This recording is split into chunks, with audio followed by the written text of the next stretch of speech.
एवं वाक्य। इस पाठ के अंतर्गत हम पढ़ेंगे मात्रा की परिभाषा, स्वरों की मात्राएं और शब्द की परिभाषा, वाक्य की परिभाषा और इसके अभ्यास प्रश्नों को हम हल करेंगे। मात्रा की परिभाषा। स्वरों का प्रयोग मात्रा के रूप में किया जाता है, यानी कि जो स्वर होते हैं उनका प्रयोग हम मात्रा के रूप में करते हैं। जैसे कि यहाँ पे लिखा हुआ जो बराखड़ी होती है ना, तो बराखड़ी क्या होती है, जो मात्राएं होती है व्यंजनों पे लगती है। स्वरों की मात्रा व्यंजनों पर लगती है। तो यहाँ पे मैंने जैसे लिखा हुआ है क का, की, कू, के कई, को कौ और क्री, यानी कि री की जो मात्रा होती है वो पैर पे लगती है। स्वरों की मात्राएं, तो इसे मैंने 3 कॉलम बना रखे। सबसे पहले में लिखा हुआ है स्वर। स्वर होते हैं 11, तो उसकी मात्राएं होगी, जो स्वर होंगे उसमें कौन कौन सी मात्राएं लगती है, कैसे लगती है, उससे कौन सा शब्द बनता है, क्या शब्द बनता है, कहाँ पे मात्राएं लगाई जाती है। देखिए यहाँ पे है अ में इसमें कोई मात्रा नहीं होती है। जैसे कि क्या बनेगा, कलश। दूसरा है आ, तो आ की मात्रा ये होती, इसमें बनेगा जैसे का, तो यहाँ पे आ की मात्रा है। फिर है छोटी ई, तो ई की मात्रा ऐसे होती है जैसे हम लिखते हैं की, तो यहाँ पे है किरण, किरण, यानी कि यहाँ पे जो मात्रा है वो किस चीज की है, छोटी ई की। यहाँ पे है ई, यानी कि मात्रा जो है वो ऐसे लगाते हैं। यहाँ पे बनेगा क्या शब्द बनेगा, की। यहाँ पे ऊ, तो ऊ की मात्रा ऐसी होती है, और यहाँ पे क्या लगाया हुआ है, कुल। ऊ, तो ऊ बड़ा ऊ की मात्रा ऐसे होती है, जैसे कूकना। री तो होती है पैरों पे मात्रा लगती है, जैसे हम लिखते हैं कृपा, कृष्ण, तो यहाँ पे क्या है, री की मात्रा है। फिर है ए, तो ए की मात्रा ऐसे लगाई जाती है, जिसमें जैसे हम केला, तो जहां पे का पे ए की मात्रा होगी, के उच्चारण करने में मात्रा लगेगी, तो इसमें क्या है, किस चीज की मात्रा है, ए की मात्रा। फिर है आई में 2 मात्राएं होती हैं, जैसे कि कैलाश, जब कै आई आ रहा है ना, क्या उच्चारण के साथ आई आ रहा है, तो यहाँ पे कौन सी मात्रा होगी, आई की। फिर है ओ, तो ओ की मात्रा होगी ऐसे, जैसे कि कोमल, तो का पे कौन सी मात्रा आई है, ओ की, तो यहाँ पे ओ की मात्रा होगी। फिर है औ, यानी कि ऐसे मात्रा लिखेंगे, और जो शब्द बनेगा वो बनेगा कौशल, यानी कि कौ पे औ आ रहा है तो कौ बनेगा, जैसे कौवा। तीसरे नंबर पे पढ़ेंगे हम शब्द की परिभाषा, यानी कि वर्णों के सार्थक अर्थात सही अर्थ देने वाले मेल को शब्द कहते हैं।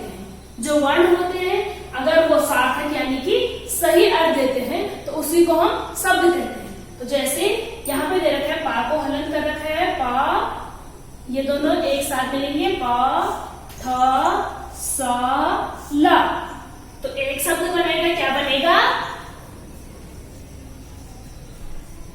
पाठशाला। क्या बनेगा, पाठशाला। तो यहाँ पे दे रखा है चा पे किस चीज की मात्रा है, छोटी ई की, तो जैसे यहाँ पे छोटी ई की मात्रा है तो चा पे हम छोटी ई की मात्रा लगाएंगे। फिर यहाँ पे ये शब्द बन गया ची, छोटी ची, ठीक है। फिर रा, छोटी ई, फिर रा पे कौन सी ई की मात्रा है, छोटी ई की, तो रा पे हम छोटी ई की मात्रा लगाएंगे। फिर या पे कौन सी मात्रा है, आ की, तो यहाँ पे बनेगा, क्या शब्द बनेगा, चिड़िया। तीसरा है, यहाँ पे दे रखा है पा पे छोटी ऊ की मात्रा, सा दे रखा है, सा यानी कि आधा होगा, जो हलंत होता है इसका मतलब होता है आधा। फिर ता है, ता हलंत है, फिर आधा है, तो ता के बाद आ रहा है, तो ये पूरा बनेगा पुस्ता, और का क्या बनेगा, पा पे क्या बनेगी, छोटी ऊ की मात्रा। फिर सा दे रखा है आधा, फिर ता दे रखा है और का दे रखा है, क्या बनेगा शब्द, पुस्तक, यानी कि पा पे छोटे ऊ की मात्रा ऐसे ये बनेगा, और यहाँ पे सा और ता, यहाँ पे बनेगा त, फिर बनेगा क। तो इन शब्दों को अगर हम मिलाते हैं तो ये शब्द क्या बनेगा, पुस्तक। क्या बनेगा, पुस्तक। अब इसमें वर्ण विच्छेद। वर्ण विच्छेद की परिभाषा होगी, किसी भी शब्द के वर्णों अर्थात स्वर और व्यंजनों को अलग अलग करके लिखना वर्ण विच्छेद कहलाता है। यानी कि जो स्वर होते हैं उनको अलग लिखना है और व्यंजन है उनको अलग लिखना, और शब्द उनका क्या होना चाहिए, सही होना चाहिए। ठीक है, तो यहाँ पे जैसे लिखा हुआ है आ, तो आ पे क्योंकि ये स्वर है इसलिए हमने ना इसको हलन किया हुआ है और ना इसकी मात्रा अलग करी हुई है। जो व्यंजन होते हैं उन्हीं पे हम हलन करते हैं, उसकी मात्राएं जो है वो अलग लिखते हैं। तो इसमें लिखा हुआ है आ, इस दोनों मिला बनेगा क और इन दोनों को मिला के बनेगा सा, यानी कि आकाश। सा पे बड़े ऊ की मात्रा है, यहाँ पे बड़ा ऊ दे रखा है तो यानी कि बड़े ऊ की मात्रा होगी। फिर रा होगा, रा क्या है, आधा होगा। फिर या क्या बनेगा, सूर्य। उसके बाद है वाक्य की परिभाषा। शब्दों के सार्थक अर्थात सही अर्थ देने वाले मेल को वाक्य कहते हैं। यानी कि हमने इससे पहले पढ़ा था कि वर्णों का सार्थक अर्थ देता है उसे हम शब्द कहेंगे, और शब्दों का जो सार्थक अर्थ देता है उसे हम वाक्य कहेंगे। यानी कि जो शब्द को हम क्या करते हैं, सही अर्थ देते हैं, उसे क्या कहेंगे, वाक्य कहेंगे। जैसे मैंने यहाँ पे वाक्य लिखा है, देखो जैसे भारत प्लस के प्लस प्रधानमंत्री प्लस नरेंद्र मोदी प्लस है, यानी कि भारत के प्रधानमंत्री नरेंद्र मोदी है। अब पढ़ेंगे हम अभ्यास, यानी कि इसमें पहला प्रश्न है, निम्नलिखित प्रश्नों हेतु एक शब्द में उत्तर दीजिए। यानी कि ये प्रश्न दे रखे हैं, इसमें एक शब्द में उसका उत्तर बताना है। तो पहला है स्वरों की ध्वनि का किस रूप में प्रयोग किया जाता है। जो स्वर होते हैं उसको हम किस रूप में प्रयोग करते हैं, तो इसमें आएगा मात्राएं। दूसरा प्रश्न है वर्णों का सही मेल क्या कहलाता है। तो वर्ण जो होते हैं उनको मिलाकर जो सही शब्द बनता है तो क्या कहते हैं उसको, शब्द।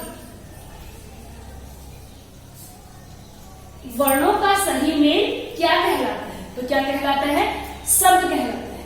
तो तीसरा है यहाँ पे ग, किसी शब्द के वर्णों को अलग अलग करके लिखना क्या कहलाता है। एक शब्द है उसको हम क्या करेंगे, जैसे स्वर और व्यंजन, उसको हम अलग अलग करके लिखेंगे तो वो क्या कहलाता है, वर्ण विच्छेद।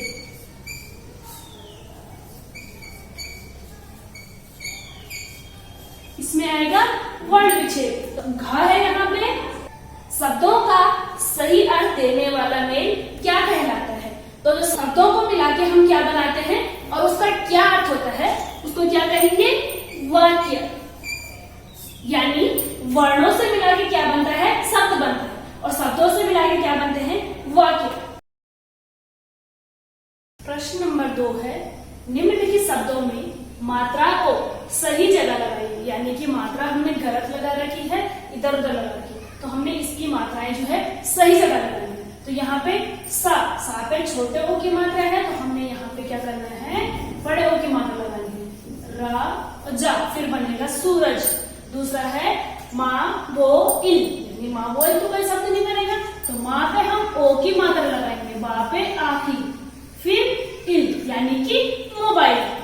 तीसरा है रंग, तो रा के ऊपर अं की मात्रा लगेगी और यहाँ पे गा लिखेंगे, तब बनेगा सब रंग। चौथा है यहाँ पे प्रतिदिन, यानी कि कौन सी मात्रा लगेगी, छोटी ई की, दा पे भी छोटी ई की मात्रा लगेगी और ना, प्रतिदिन। उसके बाद प्रश्न नंबर 3 है निम्न अव्यवस्थित शब्दों को सही रूप दीजिए। मैंने शब्द को आगे पीछे लिखा हुआ है तो हमने इसका सही रूप बनाना है। तो यहाँ पे लिखा है ला सा ठा पा, यानी कि कोई शब्द बनने वाला नहीं है, तो यहाँ पे बनेगा पाठशाला। क्या बनेगा, पाठशाला। दूसरा है यहाँ पे खा तीधर, यानी कि शब्द धर, तीधर तो कोई शब्द नहीं बनेगा, तो इसका बनेगा धरती। प्रश्न नंबर 4 है निम्नलिखित शब्दों का वर्ण विच्छेद कीजिए। तो यहाँ पे 2 शब्द दे रखे हैं, उनको हमने वर्ण विच्छेद करना है। तो पहला दे रखा है गुड़िया, तो यानी कि गा को हम क्या करेंगे, हलन करेंगे। तो गा पे कौन से ओ की मात्रा है, छोटे ओ की मात्रा, तो यहाँ पे हम ऊ लिखेंगे। फिर लिखेंगे ड़ा, ड़ा को हलन करेंगे और इस पे कौन सी ई की मात्रा है, छोटी ई की मात्रा। फिर लिखेंगे हम या को हलन करेंगे और आ लिखेंगे, यानी कि आ की मात्रा है यहाँ पे तो बड़ा आ लिखेंगे गुड़िया। दूसरा है दैनिक, दा पे कौन सी मात्रा है ऐ की, तो यहाँ पे हम लिखेंगे ऐ दै। फिर ना को हलन करेंगे, छोटे ई की मात्रा लगाएंगे, फिर का लिखेंगे, का को हलन करेंगे और आ लिखेंगे दैनिक। यहाँ पे है प्रश्न नंबर 5, निम्नलिखित शब्दों से वाक्य बनाएं। तो यहाँ पे शब्द दे रखे हैं, इससे हम कुछ भी वाक्य बना सकते हैं, अपनी मर्जी से भी बना सकते हैं। जैसे कि सच, तो इसका वाक्य बनेगा हमें हमेशा सच बोलना चाहिए। दूसरा है यहाँ पे प्रतिदिन, हमें प्रतिदिन गृह कार्य करना चाहिए, यानी कि हमें हर दिन क्या करना चाहिए, अपना होमवर्क करना चाहिए, गृह कार्य करना चाहिए। तीसरा है समाचार पत्र, हमें समाचार पत्र पढ़ना चाहिए।